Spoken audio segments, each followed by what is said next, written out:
Hello, hello. Welcome, everybody. This is Art Talk.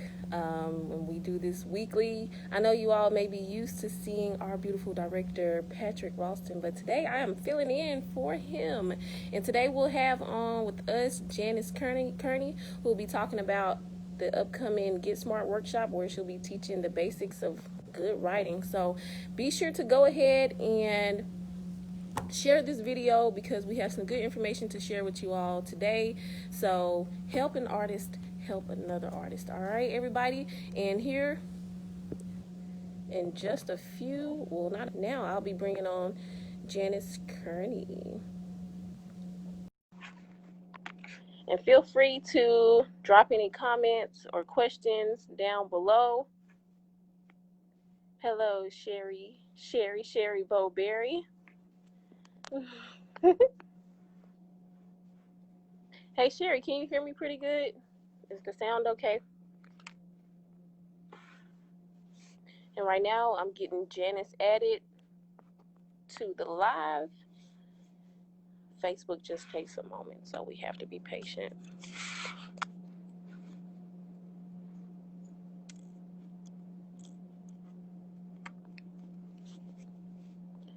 All right, so as she is being added, I did want to just let you all know here at the Arkansas Arts Council, we definitely serve artists. So if you have time to check out our website, arkansasarts.org, and see all the different programs and grants that we offer that could serve your organization. All right, Janis, if you could send a request again. It said you did not answer, but I'm not sure how that happened. And hello, Anthony. I can't bring you on today. Today is for Janis. All right. I'm getting Janis added now. We'll try again. I feel we're in a very interesting time with COVID. I think everything is going to technology. So in the near future, I really expect like the way internet and how we exist is going to be very digitalized. So get ready, people. If we could just sort through these technical difficulties, that would be great. There we go. Hey, Janis. Hi, how are you? All right. And I cannot hear you. All right. Hey, Janis. Hi. Okay. Hi, everybody. I'm great. Perfect. Well, I'm super excited to have you on today so we can talk about the next Get Smart workshop which will be happening on October 20th, which is actually my birthday too. So I'm super excited about this workshop. You'll be teaching the basics of good writing. So just before we roll into everything, I would just like to acknowledge the fact that Janis is a very awesome person. So as an artist, I do like to have feedback. Like if I had an audience, I would want to hear people snapping and clapping. But because we're on Facebook, if y'all could send her some hearts, some likes, and some virtual snaps and love, we would really appreciate that. But Janis, she is a writer, she's a publisher, she's a journalist, an instructor. She was in the Arkansas Writers Hall of Fame. That's pretty awesome. She's the owner of WOW Publishing. And from my understanding, you served 8 years as the White House media publicist during the White House media affairs specialist during the Clinton presidency. That's pretty awesome. So we really have Not all those 8 years. Not all. I was in the media affairs office, but then I went to other positions. My last position was with the. I've got a lot of echo, and I don't know why. What about now? It's just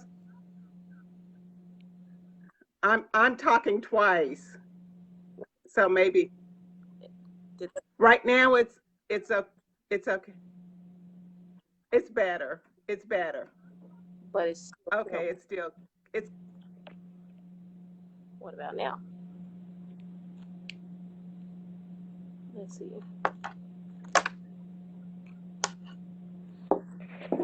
I don't know why. Let me see.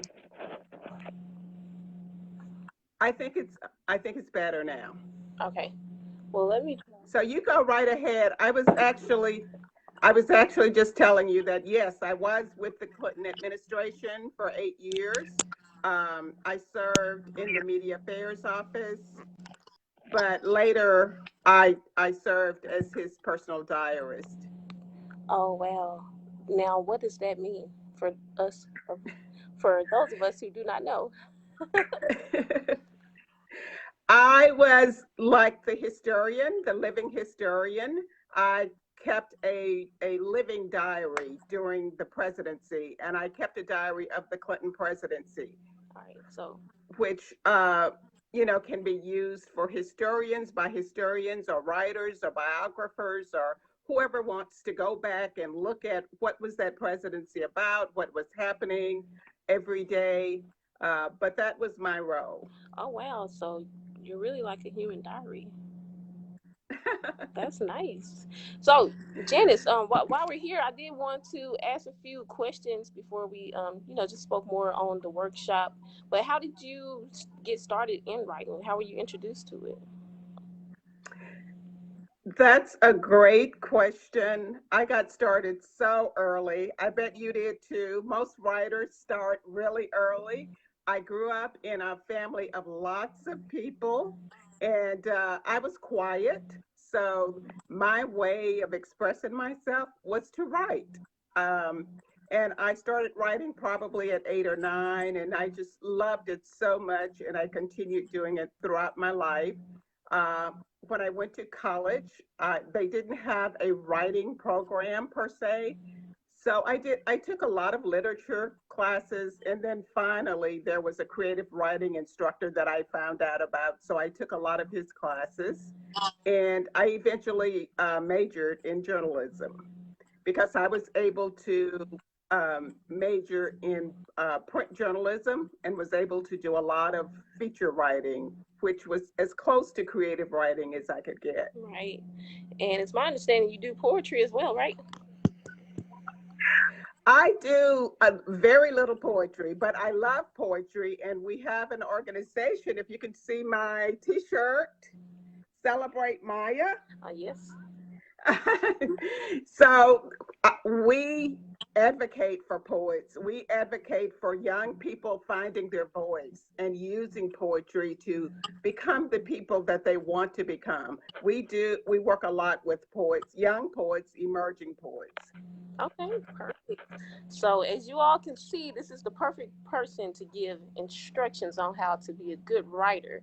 Again, the workshop will be on October 20th, and if you go to the Get Smart event on the Arkansas Arts Council webpage, you can actually go ahead and register because it's free, but you do have to register to be a part of the Get Smart workshop. All right. And my next question would be, we know you do a lot of work with the veterans, so could you tell us some information about that? Yes, yes. Thanks to the Get Smart program, I'm so blessed to be a part of that program. Janet Perkins and all she's doing, just doing so much, so many creative things.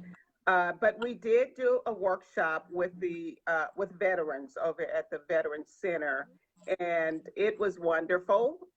We were able to work with veterans and help them come, bring their stories out and share them with us. It was a very emotional time for us, but that's what writing does. And that's what I tell young people. A lot of times it's hard for you to talk about things that impact your life. A perfect way to do it without having to share it with anybody if you don't want to. It's to write it down. And I think that's what so many veterans bring stories back with them when they come back from war. And a lot of them leave here with those stories. But if they can find a way to share those stories and put them down on paper, I think that would make their lives so much better. Right. So, Janice, and you tell me what you think. I've talked to a lot of creative writers who always say like the best pieces, the best writings, the best poems or even the best songs, they often come from a dark place. And it sounds like such a contradicting thing to say, but what are your thoughts on that? I I think I think that's true. Maybe not all of them, but definitely those are the ones we hear more Hmm. about. Those are the stories really that I gravitate to because people, I think, really are authentic and they are truthful about their pain and or about their confusions or their conflicts when they write. People don't write as much about what makes them happy or what's going great in their lives. Right.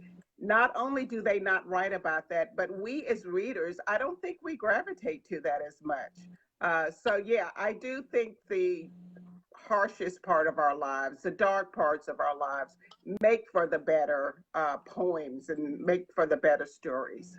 Right. And I'm just going to read a couple of these comments here. Janet Perkins is also in charge of our veterans program. We offer a non-matching grant that helps bring the arts to veterans. Mary said, how do you get them to write their stories? They are so interesting and have so much to tell. Yes. Yes. I think it is important to let them know that someone is interested in their stories.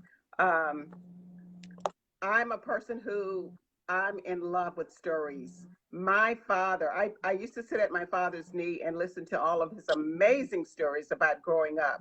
My father lived to be 107, Wow. so he had a lot of stories to tell. And I feel that way about veterans. Each one of them have just wonderful, amazing stories. And I think if we kind of reach out to them, find ways to reach out to them and let them write their own stories, whatever feels comfortable for them.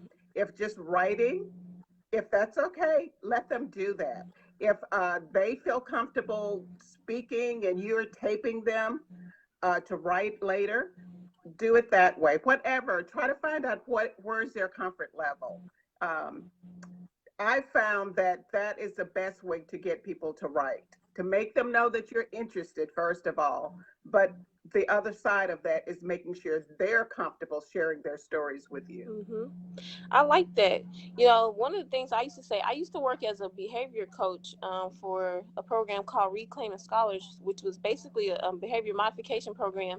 And something that I would do with the students would be to allow them to have a free space to talk about whatever it is they want to talk about. Because usually kids get told to stay in their place, and they're treated like they don't have Right, feelings when they really do. right. So I know just creating that space for them where I tell them, hey, I want you to write about something that may have bothered you, your perspective on the different things that are going on, and you'll just be surprised of the kind of things that they say. But what I've learned is when you open that space for them to be free to talk about those kind of things, it like transform them. And again, It does. with this program, you know when you humanize a child and let them know that you see them and that you recognize them, like it can be transformational. And another thing too with making people comfortable is letting them know that your story is not for you to keep to yourself. Like if you've experienced something and you've been given the chance to overcome it and see it from a different light, like you know why not offer it to someone else? Exactly. Because stories do transform people. I can tell you, growing up in the really southeast Arkansas Delta, and we were very poor, and we went through some of the, I guess, the obstacles that a lot of African Americans did. Hmm. Uh, Writing was, it transformed me. It made me understand that I can do anything or I could travel anywhere. Writing made me know that there are people out there doing some of everything. And I wasn't like in a vacuum where I would never be able to move beyond that.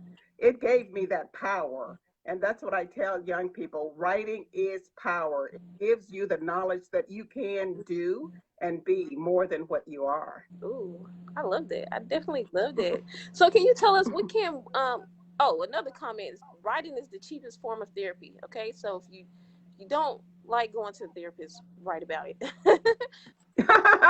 So, could you tell us like what people can expect to see in this workshop, or just give us a little Oh, information on it? Sure, sure. And it is for basic writing. It is for helping people to understand what kinds of things are expected from writers, the correct writing styles, all of the different genres that are available to people. And most writers are, if you're just starting out, you'll know that there's nonfiction and there's fiction, but there's so many different types of books that you can write from. And we also do exercises where people actually write very brief stories about their lives and share them.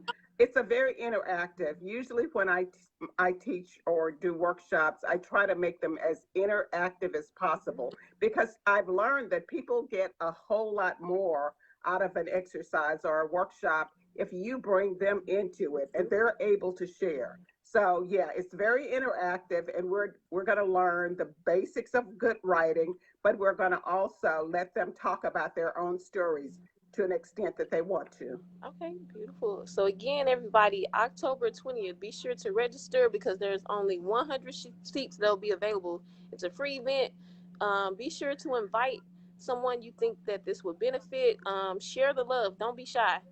And so just speaking on, being a good writer, you do have your own publishing company. So how can someone go about getting published?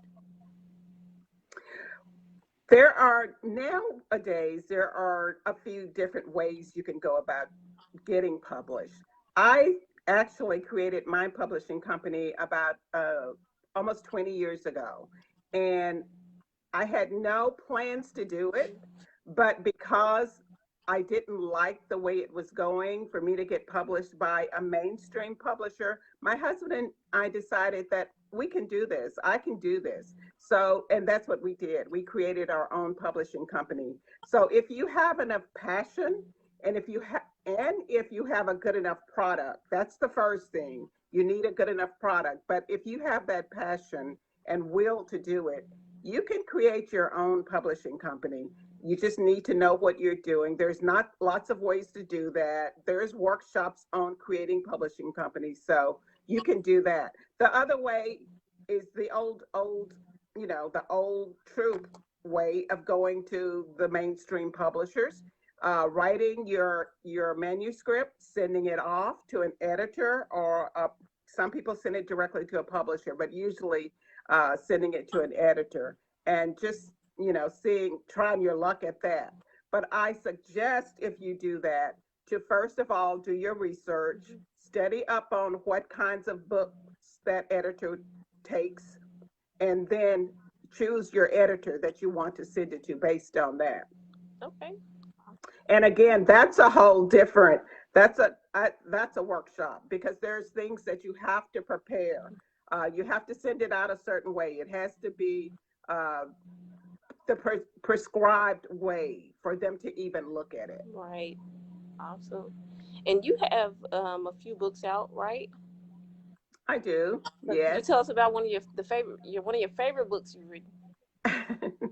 Well, your most favorite. My I'm sure first they all book, are your favorite.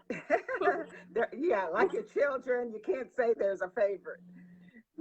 But my first book is Cotton Field of Dreams, and I call it my favorite only because it was my first one. And it's a memoir. It's about growing up in the Southeast Arkansas Delta. My parents were sharecroppers.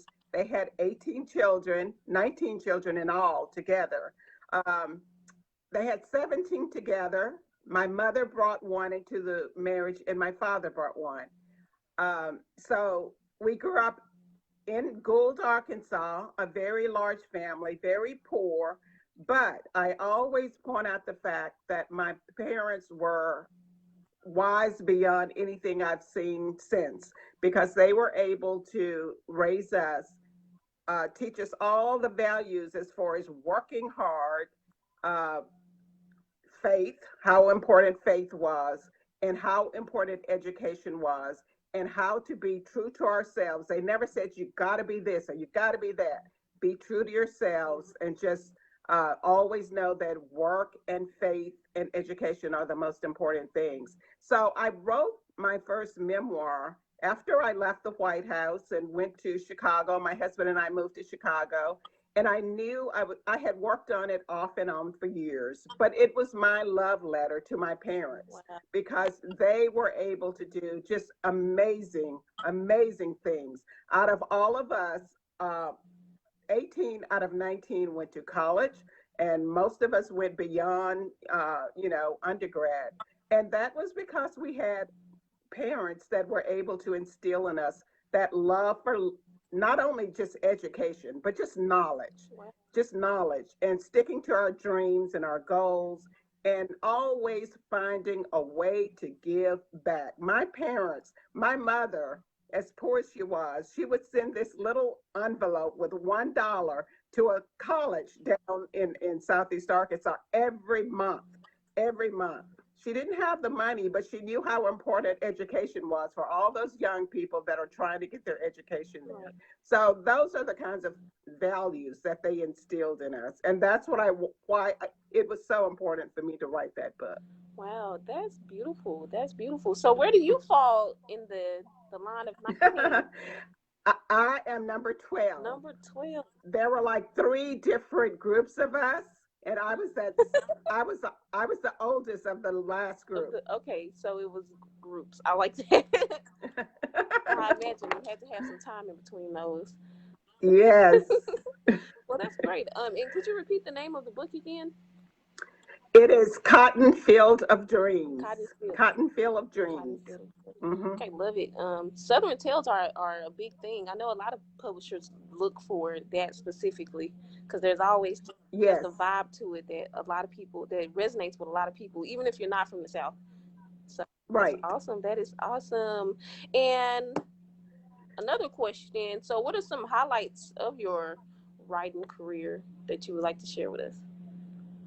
Some of my highlights, I've had so many. I really have. I've had a blessed life.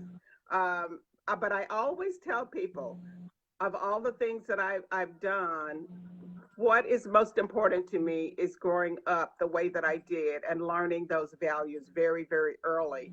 Then I was able to really appreciate everything that I've experienced in life. Mhm. Um, One of the most important things was meeting Daisy Bates Ooh, and she becoming my mentor, and she hiring me as her managing editor in wow. 1987.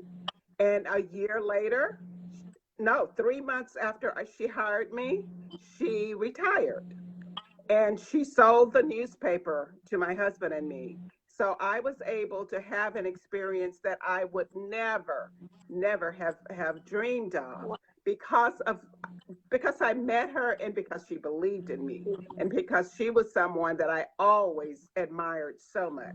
So I was able to do that. I did that for 5 years, and then Bill Clinton decided to run for president. So I took a sabbatical from the newspaper and worked for him part time um, during his campaign. Wow. And after he won, my plan was to go back to my newspaper, but I was asked if I was interested in going to the White House. And so I decided I'd go to the White House, That's and because that was another experience. Who could have dreamed that? right. And so the Clintons, meeting them, working for them, meeting Daisy Bates, working for her, and then my husband and I going to Chicago. And that was an amazing experience because really that's where my literary journey began, in Chicago. And I can tell anyone who uh, just starting their literary journey, Chicago is an excellent community for Mhm. artists. Excellent. Any kind of art that you're involved in. Oh, that's beautiful. So you've had quite a life thus far. I've had a wonderful life. Blessed. Yes. Yes. So, is there any advice you would like to give any inspiring writers? Stay true to yourself, even in your writing, because a lot of times when you go to a publisher, editor, agent, whoever it is, they will try to steer you to a type of writing they feel is most commercial. And that's good. If you're interested in just making money from your writing, that's great. But that self-satisfaction comes from you writing what is inside you, what comes out of you, not creating a story to satisfy someone else. So stay true to yourself. um, you'll always be a writer if you want to be a writer. That's what I love about writing, that I will be writing until, something happens. If I can't see or I can't write or my hands, I can't do it. But people write until they leave here. And that's what I love about it. As long as your mind is working and as long as the thoughts come, you can write. And know also that writing is a gift not just to you, it's a gift to others. Mm. The number of people who have been impacted by my stories is just overwhelming. I never ever imagined that it would my stories would touch the number of people that they have. And that's important to me. That's extremely important. I love it. I love it. And someone asked, why is Chicago excellent for starting out? Any opportunities we should know about in Arkansas? The opportunities in Arkansas, I think we have to more so than Chicago, we have to kind of create our opportunities. But look at you, Drekkia. Look at what you guys do. You make opportunities for artists. And so I hope more people know about what you all are doing, the forms that you give artists, the opportunities for grants and work. So I there are people all over the state who need to know more about what you all are doing, I think, because I think there are artists at heart all over, but unless someone kind of reaches out to them and say, let me help you, let me help develop that art that I know is inside you, then they may never do it. But yeah, and there are schools, of course, there are colleges and schools that have programs that people can go to as well. In Chicago or Arkansas?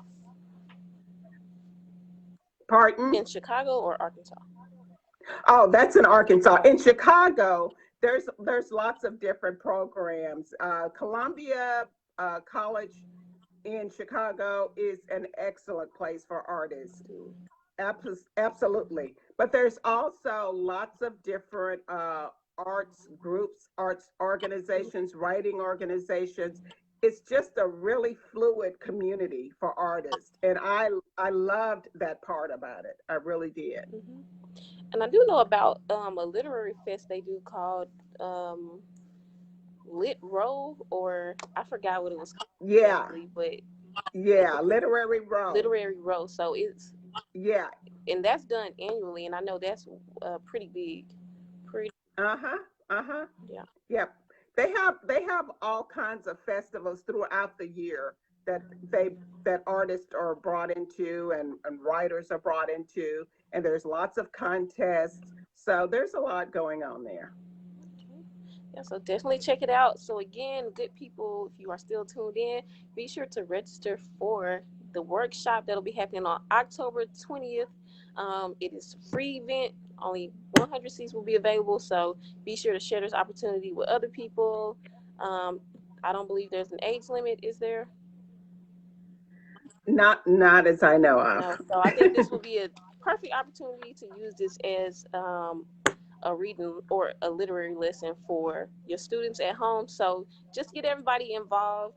Again, Janice, we appreciate you. Thank you for all the work you do. I Thank just want you. you to know I admire your resilience, your work ethic. I feel inspired right now, so I'm about to go write and see how I can do the next best thing. Thank you, Drekkia, and happy birthday if I don't get to say it again. Okay, well, thank you, and you have a good day. Thank All you. right.